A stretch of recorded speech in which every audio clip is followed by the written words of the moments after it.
जेव्हा तुम्ही आय स्पेशलिस्टकडे जाता आणि काचबिंदूची स्क्रीनिंग होते तुमची, तेव्हा आम्ही काय काय बघतो. पहिली गोष्ट आम्ही बघतो तुमच्या डोळ्याचं प्रेशर. प्रेशरबद्दल मी मगाशी ह्या व्हिडिओमध्येच आधी बोलले आहे की जसा एक फुगा हवेने आपण फुगवतो आणि त्याचं एक प्रेशर असतं, तसंच आपल्या डोळ्याचंही एक प्रेशर असतं. तर हे प्रेशर आपण मशीन्सवर चेक करू शकतो.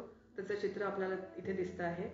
दुसरी गोष्ट आम्ही बघतो की तुमच्या डोळ्याचा शेप आणि आतल्या स्ट्रक्चर्सची कशी ठेवण आहे, ज्याच्यामुळे जे पाणी बनतंय त्याला बाहेर जाण्यासाठी प्रॉपर वाट आहे की नाही, त्याला आउटलेट आहे की नाही. आणि जर ते आउटलेट बरोबर असेल तर त्याची ट्रीटमेंट वेगळी होते. जर ते आउटलेट छोटं असेल तर त्याची ट्रीटमेंट वेगळी ठरते. तिसरी गोष्ट आपण बघतो आपलं बाजूचं विजन, त्याला म्हणतो आपण पेरिफेरल विजन. जे आपल्या डोळ्याच्या कॉर्नर्स मधून दिसतं त्याला आपण म्हणतो पेरिफेरल विजन किंवा कोपऱ्यातली विजन, जी ग्लोकोमामध्ये सगळ्यात आधी जाते. तर ही विजन आपण कशात बघतो? पेरिमेट्रीमध्ये.